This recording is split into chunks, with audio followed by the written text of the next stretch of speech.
Rain streaked the train station glass like tears, blurring the reflection of the woman who stood too still for the crowd around her.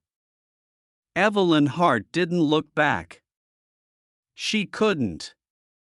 Behind her was the echo of a slammed door, a bruise on her wrist hidden beneath her sleeve, and a husband whose smile had turned into a weapon long before she realized it. The departure board flickered. The 8:05 to Ravencourt. She gripped her worn leather suitcase, the one her mother had given her before she died, and stepped toward the train as though the platform itself might crumble if she hesitated. The smell of rain mixed with metal and smoke, a scent that carried both promise and danger inside. The train was dimly lit, humming with the chatter of strangers and the rhythmic beat of rain on glass. Evelyn slid into an empty compartment, pressing her back against the seat as the train lurched forward. For the first time in years, no one was calling her name. No one owned her silence. The relief was fragile. She felt it trembling inside her ribs, fluttering like a caged bird. Her fingers traced the bruise beneath her cuff, a fading reminder that freedom always came with pain.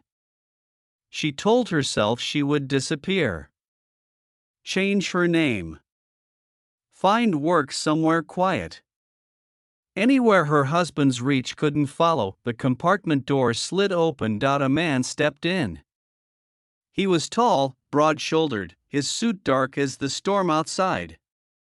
Water glistened on his hair, and when he met her gaze, it was as though he'd already been watching her long before he entered. He didn't ask if the seat was taken, he simply sat across from her, setting down a black overcoat and a leather glove, both expensive and immaculate. Evelyn's breath caught. Something about him, the stillness, the quiet control, made her uneasy. Not frightened exactly, but alert, like prey sensing a predator who hadn't yet decided whether to strike. Their eyes met once, briefly. His were the color of winter smoke. The train rumbled on. She turned toward the window, watching the fields blur into the horizon, but her awareness kept circling back to him. The stranger read a newspaper, foreign print, bold headlines about an Italian crime syndicate and a missing heir. His gloved fingers folded the paper with precise care, the way a surgeon might handle a blade. Evelyn swallowed hard. She could hear her heartbeat over the wheels. Long journey ahead, he said without looking up. His voice was deep, accented, faintly tired, as though small talk was an indulgence he rarely allowed. Yes, she said. I suppose it is. You're traveling alone? The question was too casual, too practiced. She nodded, forcing a polite smile. Is that unusual? For some, he murmured. Not for those running from something. Her fingers tightened around her suitcase handle. And what makes you think I'm running? He folded the newspaper and met her eyes again, and for a heartbeat the air in the compartment shifted, denser, charged.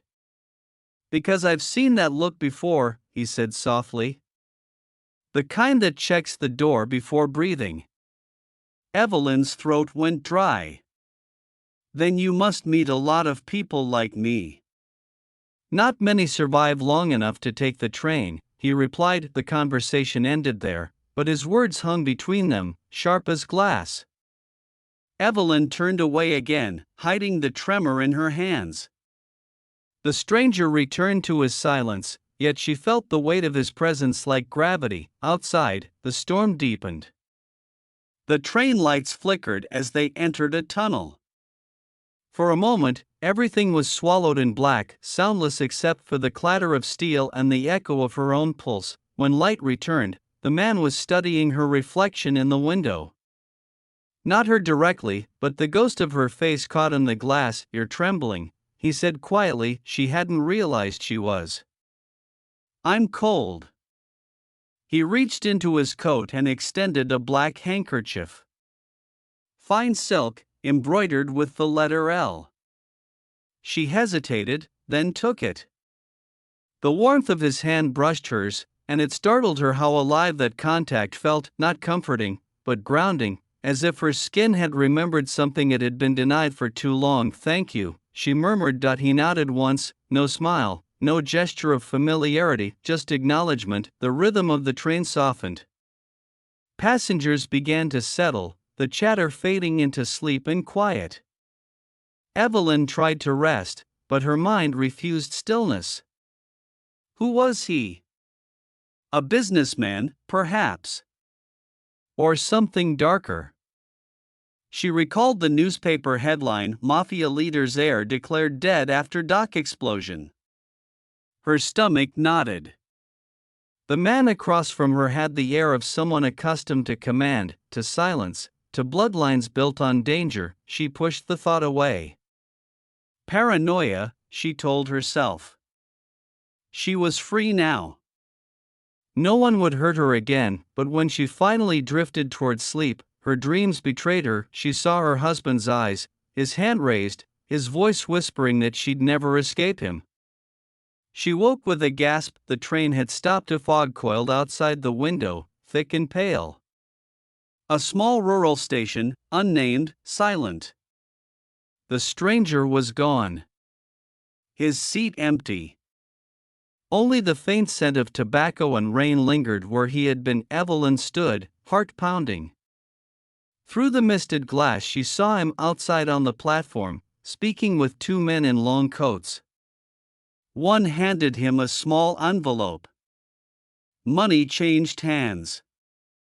The air between them carried the tension of something dangerous, unspoken. When he turned back toward the train, his expression was calm again, but his gaze found hers instantly, piercing the fog, the glass, the pretense of safety. He stepped aboard just as the whistle sounded, and the doors sealed behind him. He sat again, wordless, but this time the silence between them was different.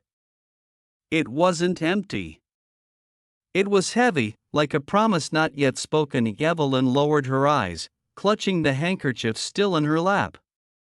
The embroidered letter L gleamed faintly under the dim light. She didn't know his name. But she knew one thing: she should never have accepted kindness from a man whose eyes didn't belong to the light. The train roared into the darkness once more, carrying her farther from the life she'd escaped and closer to the stranger who might ruin her all over again.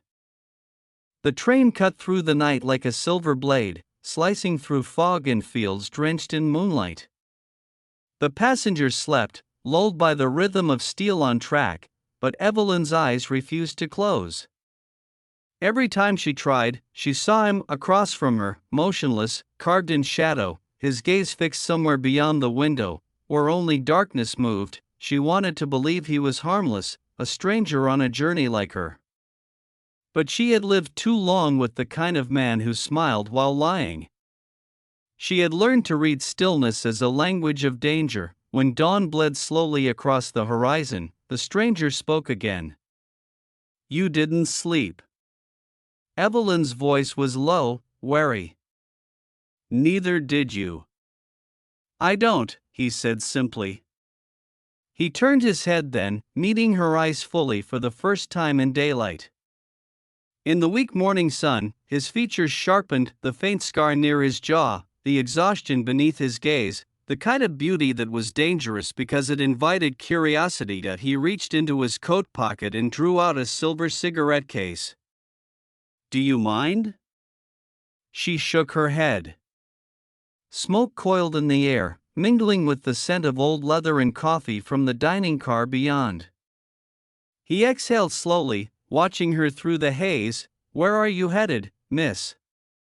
"Evelyn," she said after a pause. The name felt strange spoken aloud, as if she had to remind herself it still belonged to her. "Just Evelyn." He gave a faint nod. "Luca."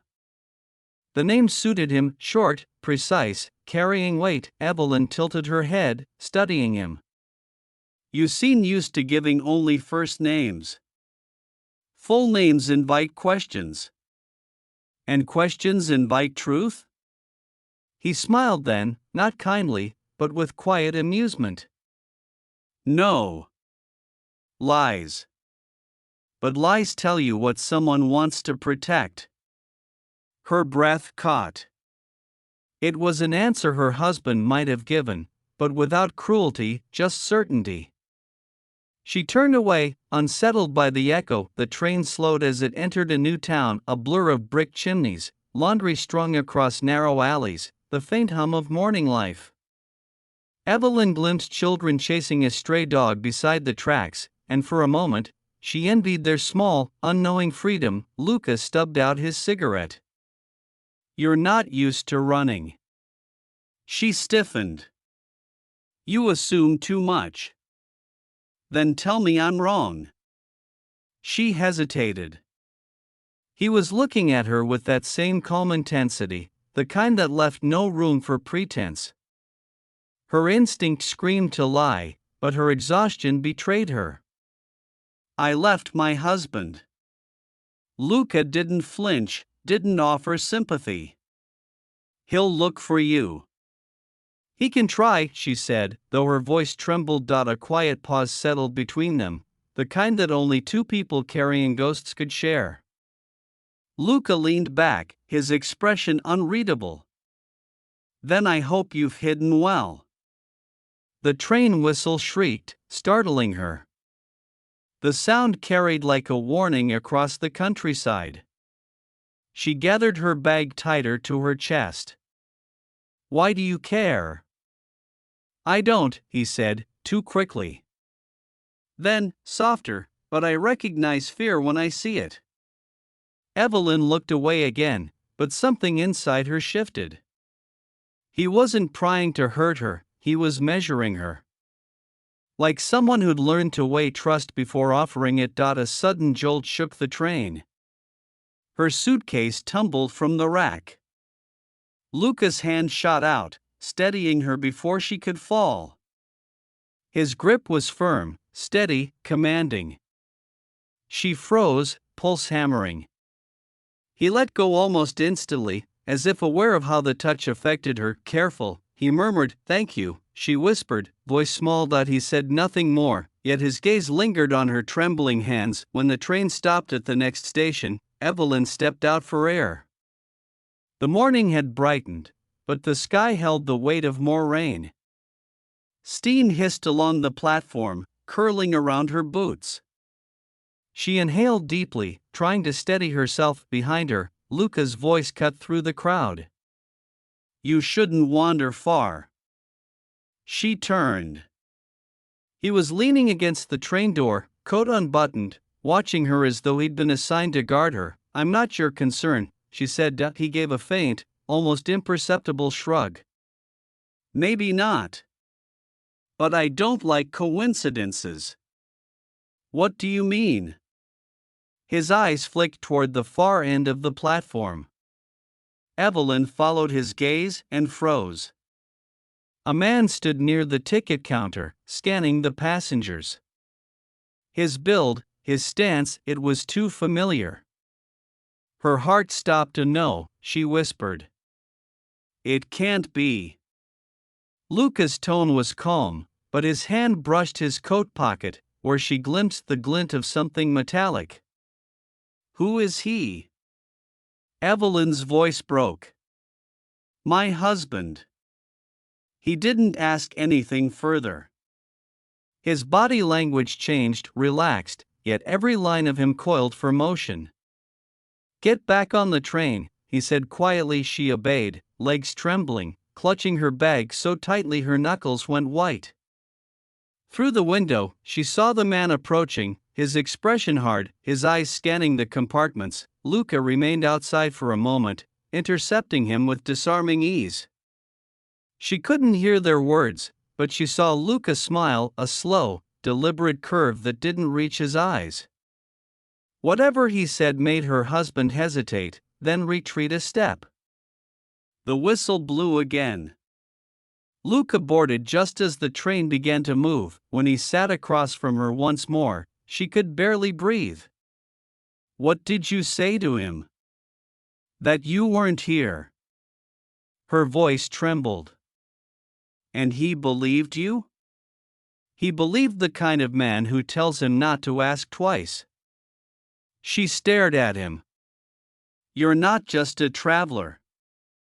He didn't deny it. His eyes softened for the first time, though only slightly. You're safe for now. For now? Luca looked toward the window, where the receding platform blurred into gray. Men like him don't give up easily. And men like me attract trouble by standing still. Evelyn felt the truth in his tone. He wasn't boasting. It was a warning, shaped by experience. She folded the handkerchief in her lap, tracing the stitched L. Why help me? She asked quietly. He didn't answer at first.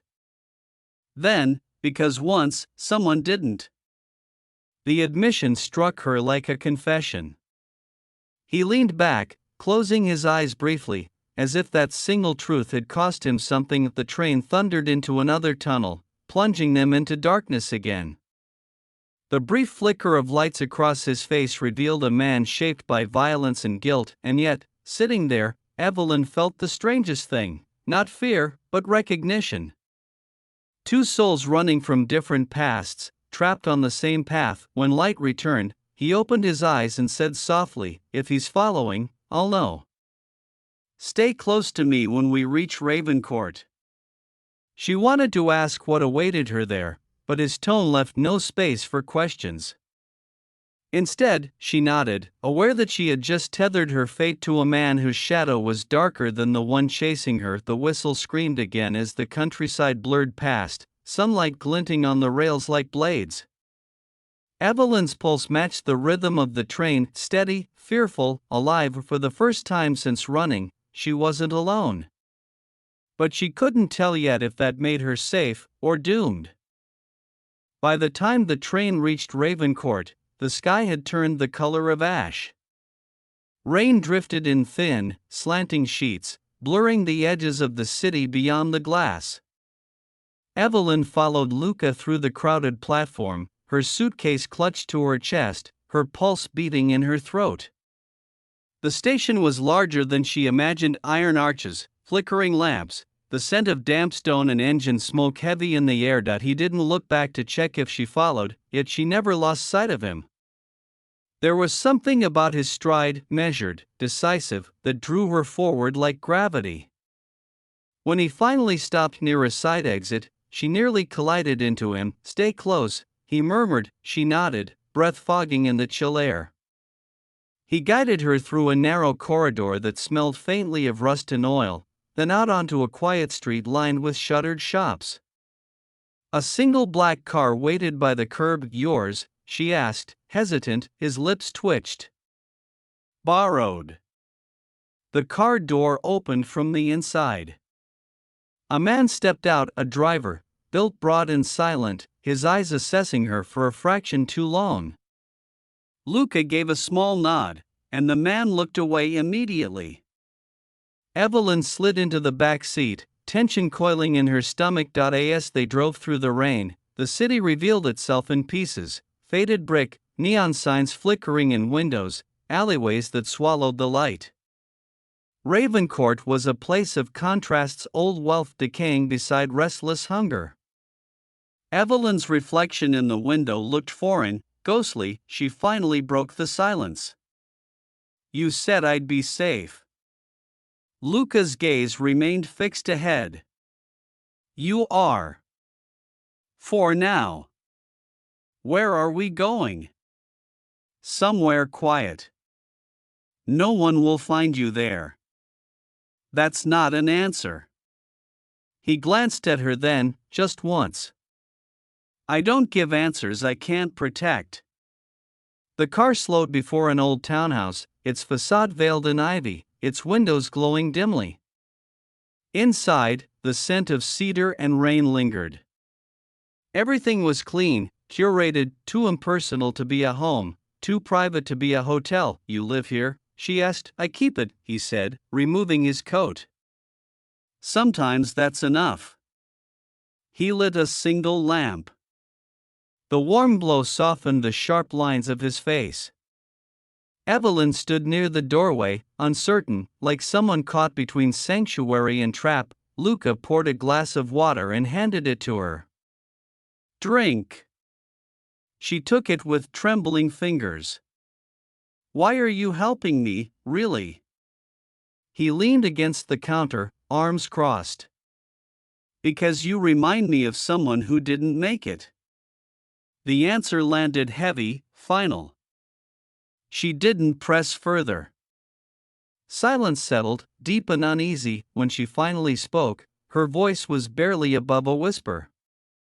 My husband, he wasn't always cruel. He used to bring me books. Flowers. Then the lies started. Then the hands. Luca's eyes darkened, not with pity, but with understanding. Men like that rot from the inside. They destroy what mirrors their weakness. Her throat tightened. And what about men like you? He didn't answer. The question lingered between them. Electric and sharp lightning flashed outside, illuminating the room in stark white for a heartbeat. In that instant, Evelyn saw it, a thin scar cutting across Luca's collarbone, disappearing beneath his shirt. Another faint mark near his wrist, old and deliberate. She realized then, his calm wasn't natural. It was practiced. The silence of someone who had learned control the hard way. The power flickered. The lights dimmed, then steadied. He moved to the window, scanning the street below. You expect someone? She asked. Always, he said, her unease deepened.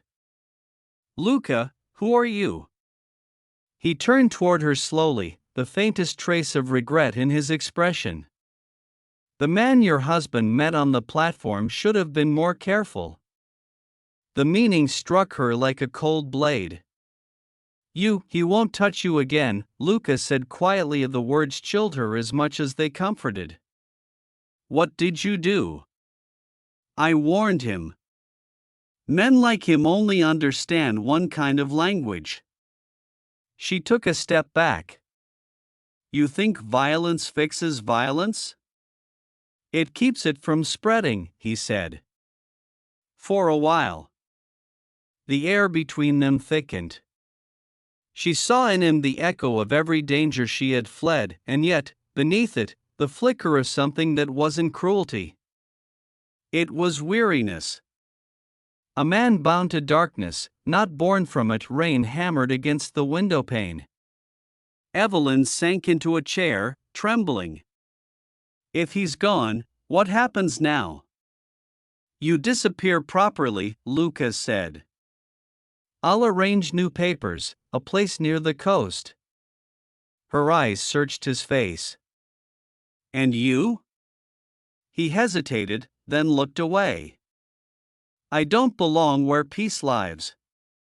The admission stirred something in her chest, something reckless.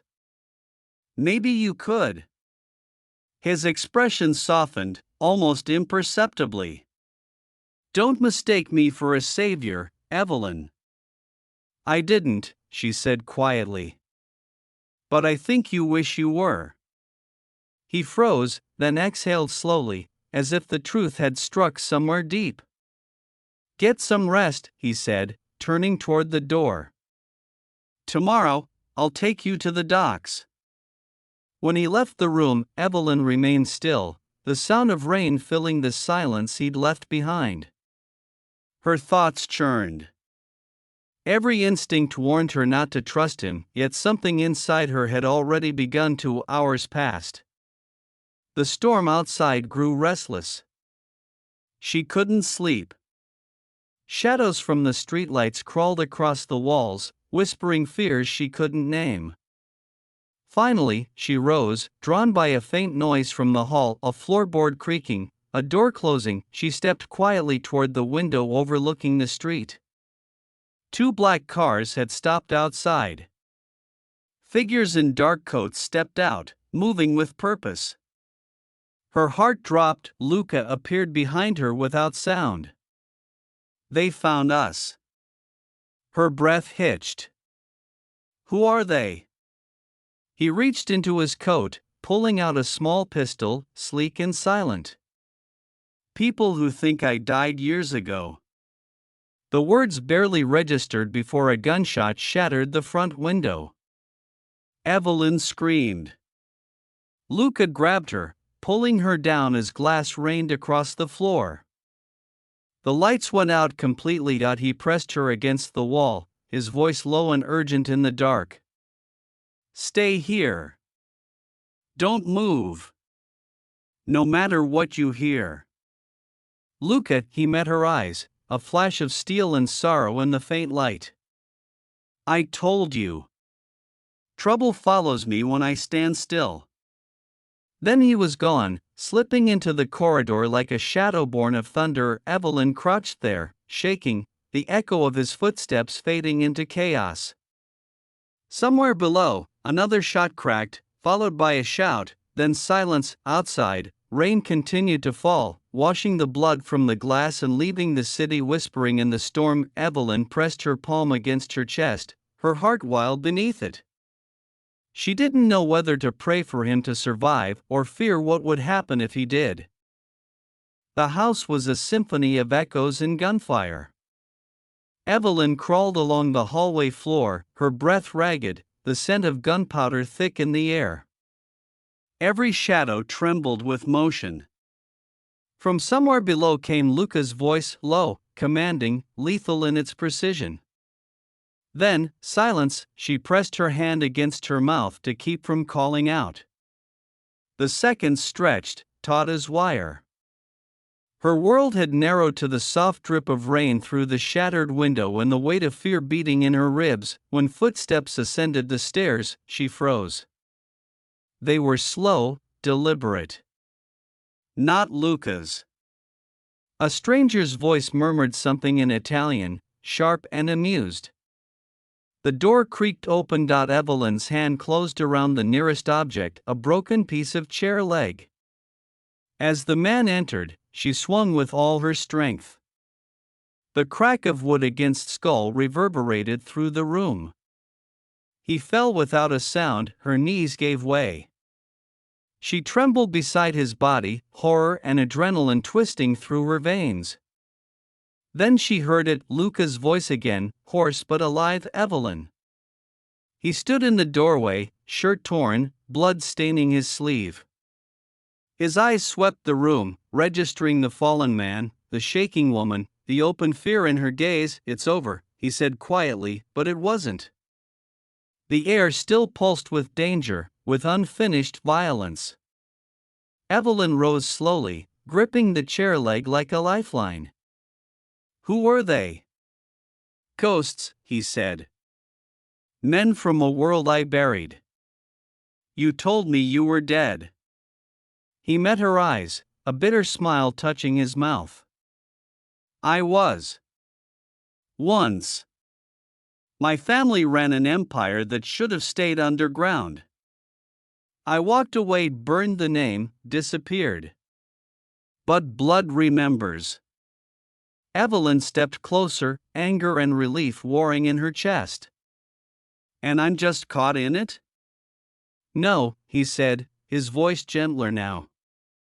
You just chose the wrong train. The faintest laugh escaped her, broken and wild. And you were on it. Fate's cruel that way. Outside, sirens wailed distantly. Luca moved toward the window, scanning the street. There'll be more.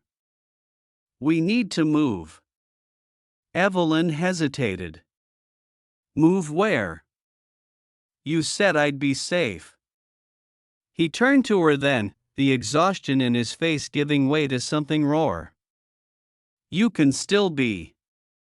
But not if you stay with me. Her heart lurched. You're sending me away?